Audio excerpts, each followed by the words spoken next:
Hi, it's me again with Corel tips and tricks. The other day I made a video on this just a day or two ago. And then before that, I'd made one on this triangle collage of pattern. And I thought I could make that red, this is just red line turned to black kind of disappearing.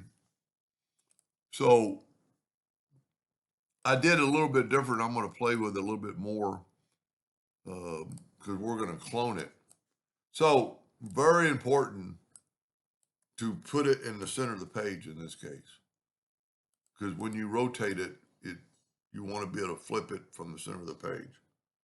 Now let's see how, you know what, let's make it 6 inches across. And then I want to make, my nudge factor is set on 10. That's okay. I'm going to hit the plus key and make 3 copies.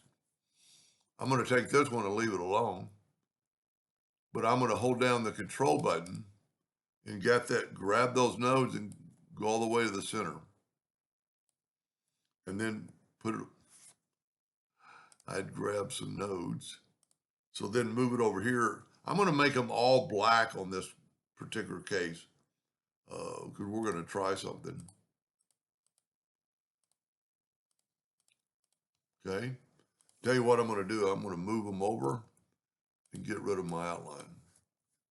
Now I'm going to take this one so here's a little trick. I turned off Snap to Object. I turned it back on for just a second because if I try to get this other one really close to each other while holding down the control button, you get close and it snaps too. So let's turn Snap to Object off. And by doing that, now I can get holding down the control button, I can get a little closer before it starts snapping. It's still going to try to snap, but I want it really, well, not even then. I didn't hold down the control button or I did something wrong. So I'm going to take the shape tool, holding down the control button. Because I just want a thin strip. I'm going to go ahead and turn Snap to Object back on because I love it too much. And then I'm going to turn that red and I'm going to take away the outline and I'm going to move it over to, I did the same thing. I might have to make a video about that. And because I created the other ones later, that's one thing I like about Corel. The last one you pick is still selected. So now we're going to take this red part, and you know what? We'll play with it. I've got the red selected, and I see it right here. I'm going to get the interactive fill tool, and I'm going to go, and then I'm going to make an elliptical one, and I'm going to try to keep it pretty round, so I'm going to move both handles where it's almost round. Try to get this more in the center. And I'm going to put yellow here because we're going to play with it quite a bit.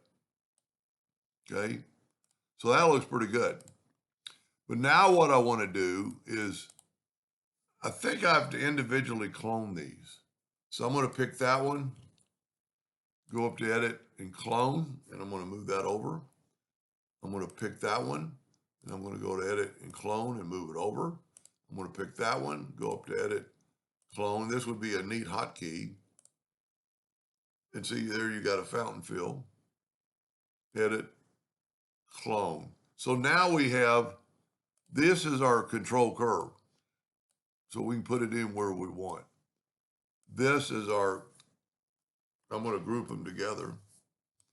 And if you remember, I made it 6 inches across. So I'm going to set my nudge factor on 3. That way, I moved it. And this might be a good lesson why you don't want to move it. Because now, well, it's still mirrored good. Yeah, it worked fine. And then I'm going to, well, you know what? I still got 3 in there, so I'm just going to hit it twice. Whoop. Let me move this out of the way. That looks pretty good. I have to admit, I didn't count, so I'll make sure it's there. Let's do Let's do one more. Okay.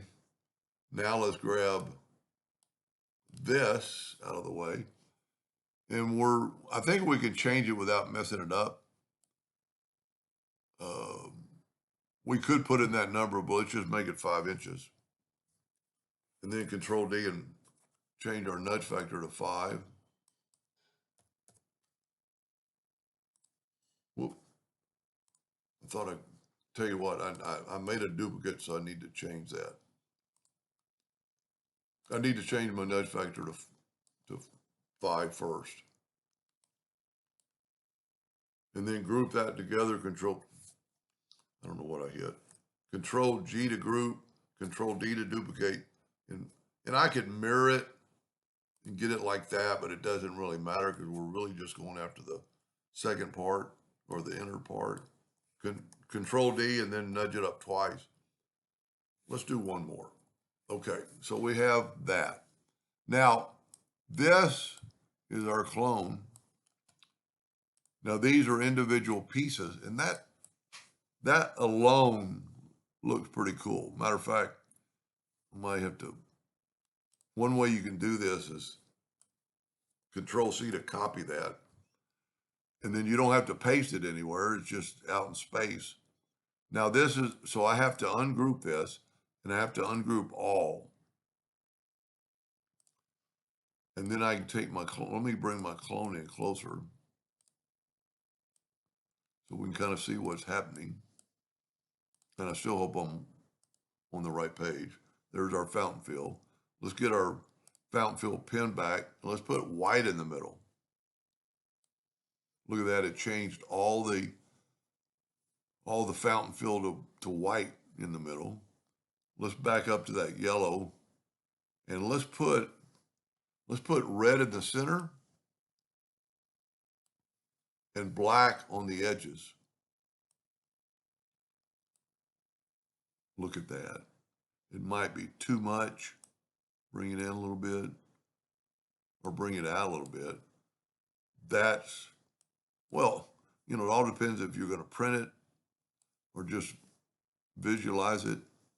That's pretty cool. But what is cool about this, now that we have them all staged and they're probably all mixed and matched, we can grab the black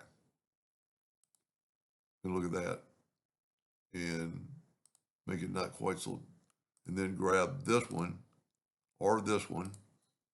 But that's going to kind of do what we did the other day where now we got some even ones because I flipped them.